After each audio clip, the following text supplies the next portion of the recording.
여러분 안녕하세요. 서유리 채널의 서유리입니다. 누군가를 우상화하고 신격화한다는 것은 일반인들이 흉내낼 수 없는 영적 능력이나 또는 여타의 뛰어난 능력을 가지고 있음으로 해서 신과 같은 존재로 여겨지는 경우에 그 대상에 대해 경외심을 가지고 지극히 받들어 모시는 행위를 말하는 것이죠. 그렇지만 우상화는 꼭 바람직하다거나 또는 바람직하지 못하다라는 잣대로만 따질 것은 아니라고 생각을 하는데요. 일반인들이 생각할 때 어떤 사람이 어떤 측면에서든 간에 우리가 넘볼 수 없는 수준에 있다고 느껴지는 경우에 해당 대상에 대해서 일어나는 통상적이고도 자연스러운 감정 상태라고 볼 수 있어요. 이것을 사악한 목적을 위해 고의로 악용한다면 말 그대로 사이비 집단이 되는 것이지만 고의는 아니었는데 어떻게 하다 보니 그러한 현상이 생기는 경우도 얼마든지 있을 수가 있다는 것인데요. 역사적으로 돌이켜볼 때 우상화가 일어나는 대표적인 분야는 정치 분야와 종교 분야죠. 정치적 우상화 같은 경우에는 정치적인 목적을 위해서 인위적으로 대중을 세뇌시키면서 진행이 되는 우상화 작업이라고 할 수 있는데요. 특정 정치 지도자에 대한 우상화는 공산주의 사회에서 흔히 나타나죠. 북한의 김일성 우상화가 가장 대표적인 예라고 할 수 있고요. 그리고 북한의 경우만큼 진행이 된 사례는 아직 없지만 특정 정치인을 정치적인 우상으로 만들려고 시도하는 현상은 지금 남한에서도 없지는 않다고 저는 보고 있는데요. 예를 들어서 창작가 비평의 명예 편집인으로 되어 있더라고 찾아보니까 서울대 명예교수 백땡땡이라는 자가 그 대선 직후에 어느 좌파 유튜브 채널에 나와서 그러니까 좌파 쪽의 이제 대표적인 정치인이죠. 이 정치인에 대해서 김대중 이후에 최고의 정치 지도자라고 칭송을 하면서 이 사람을 중심으로 모두 뭉쳐야 된다라고 선동을 하더라고요. 이런 식으로 정말 번듯한 하이 레벨의 지식인이 나와가지고 이렇게 대중을 선동을 하면 정말 많은 사람들이 속아 넘어간다는 것이고요. 이 노인네가 말하자면 남한에서 활동하는 좌파들의 정신적인 대부격이 아닌가라고 제가 보고 있는데요. 꼭 중요할 때마다 한 번씩 나와서 심상치 않은 메시지를 내더라고요. 이러한 메시지가 지속적으로 반복이 되어 나간다면 분별력이 약한 사람들은 저렇게 지적인 교수라는 사람이 나와서 이야기를 하는 거니까 저게 정말 사실인가 보다라는 생각을 하게 되겠죠.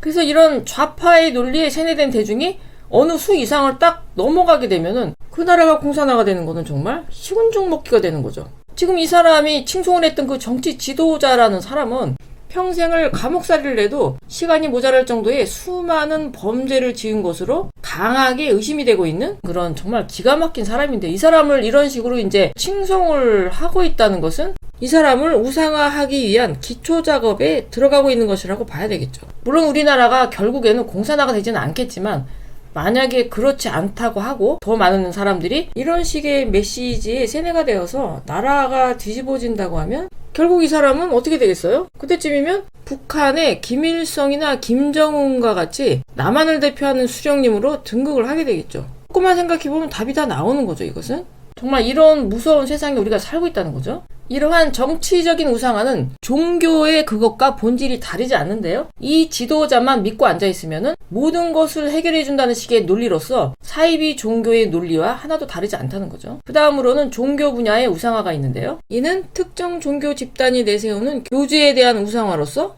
사이비 집단에서 많이 나타나는 현상으로 과거에도 수도 없이 많았죠. 해당 교주로부터 어떤 가르침을 받는다는 그런 부분보다는 그 대상을 우리와는 다른 특별한 능력의 소유자로 인식하도록 만들므로써 무조건 맹신하고 의존하고 무릎 꿇고 따르도록 만든다는 거죠. 그렇다면 사람들이 우상화에 빠지는 이유는 무엇일까요? 한마디로 표현하자면 인간으로서 가질 수밖에 없는 근본적인 두려움에서 벗어나고자 하는 욕망 때문에 일어나는 일이라고 할 수 있어요. 인간은 누구나 삶 속에서 일어나는 문제들을 스스로 해결하지 못하기 때문에 초인적인 힘을 가진 누군가에 의지하려는 경향이 굉장히 많죠. 종교 분야의 우상화는 특정인을 내세운 특정 신앙 집단에 정신적으로 귀속이 되어서 그들이 제공하는 교리를 진리로 받아들임으로써 삶의 불확실성이나 죽음에 대한 두려움을 해결할 수 있다고 믿는 심지 약한 사람들에게서 흔히 나타나는 현상이라고 할 수 있어요. 우상화와 사이비 종교는 그렇기 때문에 하나의 세트로 항상 같이 엮여 있다는 것이고요. 북한의 경우도 역시 특정 혈통을 우상화하고 이를 뒷받침하는 주사파 교리를 세뇌를 시키기 때문에 큰 틀에서 보면은 사이비 종교에 해당한다고 보는 거죠.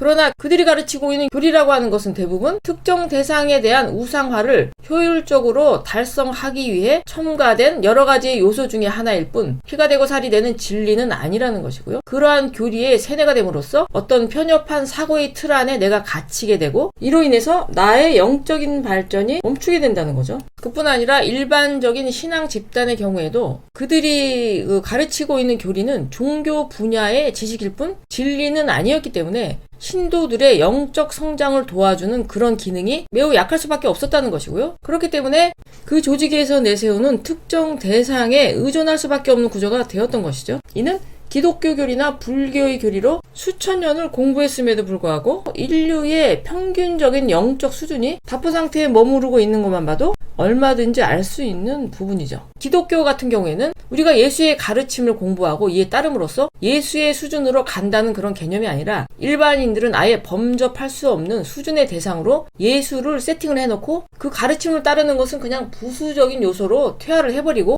그를 무조건 믿고 따르면 우리가 원하는 것을 이루게 해주신다는 개념으로 접근을 했기 때문에 결과적으로는 우상화나 신격화에 매우 가깝다고 할 수 있는 것이죠. 한편 불가에서는 기독교와는 달리 내가 공부를 해서 부처를 이룬다는 개념이 근본적인 요소이긴 했지만 부처님의 득도 수준에 대해서는 일반인이 따라가기에는 거의 불가능한 것으로 여김으로써 부처님을 단지 숭앙하고 추앙했다는 점에서 우상화의 요소가 전혀 없다고 할 수는 없다는 거죠. 스승님께서 부처를 머리 위에 이고 받들고 있으니 너희들이 어느 천년에 부처가 될 것인가 라고 말씀을 하시기도 했고요. 부처의 깨달음은 부처의 깨달음이고 너는 너의 깨달음을 얻어야 한다는 말씀도 하셨는데요. 이는 불도를 닦는 제자들이 가질 수 있는 한계에 대한 지적이라고 저는 생각을 합니다. 또 이러한 예도 있는데요. 도력이 높은 스님을 추앙하는 사찰도 있었어요. 해당 사찰에서는 불법을 공부하는 것을 매우 중요시 하기는 했지만 대부분의 신도들의 수준은 주로 기복을 하는 그런 분위기였고요. 이분이 가진 도력으로 많은 사람들이 도움을 받았기 때문에 당시 매우 유명한 사찰이었죠. 그래서 많은 신도들은 이분을 깨달은 분으로 생각을 할 수밖에 없었고 결과적으로 일종의 우상화 현상이 자연스럽게 일어났다는 것인데요. 이런 측면에서 보면은 사이비 종교 집단에서 일어나는 우상화에 비해서 그 과정과 정도와 결은 물론 다르지만 이도 역시 일종의 의도치 않은 우상화 현상에 해당한다고 보는 거죠. 그렇다면 정법과 일반적인 종교 분야의 교리는 어떻게 다른가에 대해서 이야기를 한번 해보죠. 일반적인 종교 분야의 교리 같은 것들은 선대들로부터 내려오는 그쪽 분야의 지식을 집대성해서 나름의 자기들만의 논리를 펼쳐놓은 것이라고 할 수 있는데요. 그러나 참된 말들은 그 안에 분명히 있었지만 그 알맹이가 없었기 때문에 그러한 지식을 오랜 기간 동안 흡수한다고 해서 우리가 원하는 수준의 영적인 성장이 일어나는 것은 아니라는 것이 문제가 되는 거죠. 예를 들어서 원수를 사랑하라라는 말은 옛날부터 있어 왔지만은 그렇게 해야 하는 근본적인 이치에 대한 설명이 없었다는 것이고요. 그래서 들어서 알고는 있으되 내 것으로 만들어 실천하기에는 매우 어려울 수밖에 없었다는 것이죠. 이에 반해서 정법은 진리의 법이고 대자연의 법칙이고 하늘의 법칙이기 때문에 이에 대해서 우리가 이해할 수 있도록 누군가 설해 준다면 우리가 이해를 한 만큼 흡수가 되고 흡수가 된 만큼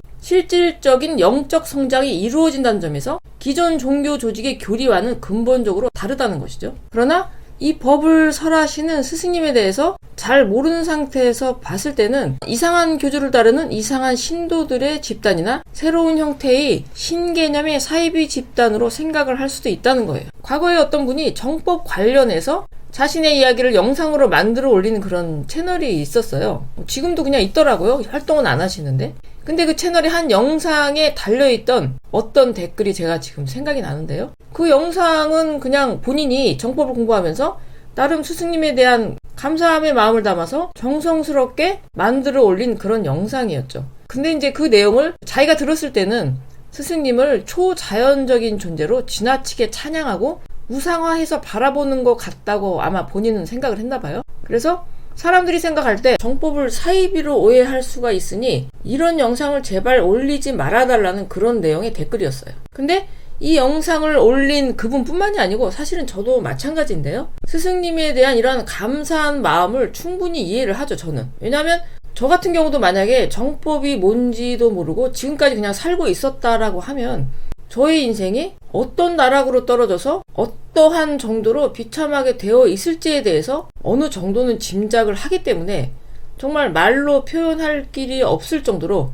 감사함을 느끼고 있는 사람 중에 하나인데요. 아마 정법을 어느 정도 공부하신 분들은 저의 이 생각에 어느 정도는 동의하실 거라고 생각을 합니다. 그러나 옆에서 잘 모르고 쳐다보면 이게 얼마든지 이상하게 보일 수 있다는 것이죠. 왜냐하면 지금까지의 사이비 집단에 대해서 우리가 직간접으로 경험했던 것들, 그리고 일반적인 신앙 조직에서 활동하면서 경험했던 것들에 대해서만 알고 있기 때문에 새로운 버전의 어떤 것에 대해 쉽게 상상할 수가 없는 것이고요. 저게 과연 무엇인지에 대해 외관상으로는 명확하게 분별을 할 수 없기 때문에 예전에 있어 왔던 것들 중에 하나일 거라고 그냥 짐작을 한다는 것이죠. 그러니까 누군가가 나와서 이상하게 하얀 옷을 입고 또 머리도 굉장히 이상하게 길게 기르고 어디서 많이 듣던 말인지 아닌지도 잘 모르겠는 아리까리한 이야기를 하니까 스승님은 그냥 자기 논리를 그럴싸하게 펼치는 사람일 거라고 생각을 한다는 거예요, 일반인들은. 따라서 정법을 직접 내가 진지하게 접해보기 전에는 그 실체에 대해서 알 길이 없다는 것이고요. 그렇기 때문에 많은 오해가 일어날 수밖에 없다는 거죠. 하다못해 듣도 보도 못한 무속인들까지 유튜브에 나와서 스승님에 대해서 되지도 않는 이야기들을 한마디씩 하는 그런 어이없는 상황이 펼쳐지고 있다는 거예요. 뿐만 아니라 스승님의 수행 기간 동안 일어났던 초자연적인 현상들, 우리가 이제 법문 속에서 많이 들어왔죠. 그리고 정법 공부를 시작한 사람들에게서 나타나는 신비한 치유 효과나 그 외에 또 여러 가지 신기한 일들이 적잖이 일어나고 있는 부분에 대해서도 옆에서 들으면 이해하기가 쉽지가 않다는 거죠. 예전에 그 영적인 능력으로 사람들을 치유해주는 그런 몇몇 종교 지도자들이 있기는 했었죠. 대표적으로 조용기 목사님도 있었고요. 조계종의 모 스님도 탁월한 영적 능력으로 많은 사람들에 대한 치유 행위를 했었죠. 그래도 이런 분들은 정상적인 종교 집단의 수장이었었지만은 사교의 영역에서 이런 일이 일어나기도 하죠. 얼마 전에 그 허모라는 분이 썩지 않은 우유를 만들어서 만병통치약으로 팔다가 누군가가 그것을 마시고 사망하는 사건이 일어났는데요. 이 사람도 역시 자신을 따르는 추종자들에 대해서 나름의 치유 행위를 하고 있다고 하죠. 사회 분위기가 이렇다 보니 영적인 능력을 가지고 장사나 하는 사이비 교주나 무당 비슷한 유의 사람으로 스승님을 오해하는 경우가 얼마든지 있을 수 있다는 거죠. 사실 일반 종교 집단의 우두머리를 우상화하게 되는 경우에는 그 사람이 가진 영적 능력 때문인 경우가 대부분인데요. 그러나 스승님의 경우에는 지식을 기반으로 하는 특정 교리를 펼치는 것이 아니라 진리의 법을 펼치고 있다는 것이고요. 스승님의 법을 받아들이고 공부함으로써 나타나는 치유 현상 등은 영적인 능력이 아니라 법주로서 법의 힘을 쓰는 것이라는 게 근본적인 차이죠. 왜냐하면 법이라는 것은 지식과는 근본이 다른 것인데요. 지식이라고 할 때는 나는 이것에 대해 이러저러하게 생각한다라는 영역에 다양한 자기 논리가 모여서 형성이 된 것이지만 법이라고 하는 것은 무릇 이것은 이러이러한 것이다 라고 하는 변치 않는 확고한 자연의 법칙이라는 것이죠. 그렇기 때문에 영적 능력은 술의 영역이고 스승님의 경우에는 법의 영역에서 법력으로 일어나는 일이라는 거죠. 말하자면 법 위에 술이 있는 것이 아니라 술 그 위에 법이 있다는 것이고요. 술은 그냥 제주고 방편일 뿐이지만은 법이라고 하는 것은 가장 상위의 개념이죠. 그런데 많은 사람들은 이 현상들을 단순히 영적 능력의 결과라고만 생각을 하고 정법 공부자들이 스승님을 우상화하고 신격화하고 있다고 오해할 수도 있다는 것이죠. 그래서 우리가 법을 공부한다는 것은 자연의 이치를 배우고 바르게 살아가려는 노력을 함으로써 근원적인 인간의 두려움을 극복하고 험난한 지상의 삶을 무리 없이 헤쳐나갈 수 있는 힘이 생기는 과정이기도 하고요. 또 궁극적으로는 나의 삶의 방향성에 대해서 스스로 의도를 함으로써 내가 나의 삶의 주인이 되는 수준으로 가는 과정이기도 한 것이기 때문에 결국 이 모든 과정을 통해서 영적 성장이 자동으로 일어난다는 것이 중요한 사실이라는 거죠. 따라서 법을 펼치는 법조에 대해서는 갈수록 깊은 감사함과 존경심이 생기는 것이지 기복신앙이나 사이비 집단에서 나타나는 무조건적인 신격화라든지 맹신 같은 것이 일어날 이유가 전혀 없다는 것이고요. 스승님께서 세상 그 누구도 믿지 말고 나도 믿지 말고 오직 법을 믿어라 라고 항상 말씀을 하신 것도 사람에 빠져서 헤매다가 시간 버리고 돈 버리고 상처까지 받는 우를 범하지 말라는 의미에서 하신 말씀이라고 봐야겠죠. 그러나 누군가가 세상에 나와서 진리를 펼친다고 해도 이에 접근하는 사람들의 근기에 따라 처음에는 신격화나 우상화의 현상이 어느 정도 가미될 수가 있다는 것인데요. 지금까지 다른 종교 집단에 속해서 지내오던 습관으로 인해서 공부로 나를 성장시키는 것보다는 의지하려는 마음이 우선은 클 수가 있기 때문에 일시적으로 나타나는 현상이라고 생각을 하고요. 특히나 초창기 때 법문 중에 나오는 질문들을 살펴보면 진지하게 공부를 진행하는 과정 중에 일어나는 깊이 있는 질문보다는 자신의 일신상의 어떤 고민을 해결하고 싶은 마음에서 당장의 어떤 도움을 받고자 하는 심정으로 사적인 질문을 하는 경우가 많았었죠. 그러나 이는 법이 무엇인지에 대해서 감을 잡지 못해서 일어나는 현상으로 공부가 진행이 되다 보면 이에 대해 그 깊이를 조금씩 깨닫게 되면서 자연스럽게 사라질 현상이라는 점에서 하등의 문제될 사안은 아니라고 저는 생각을 합니다.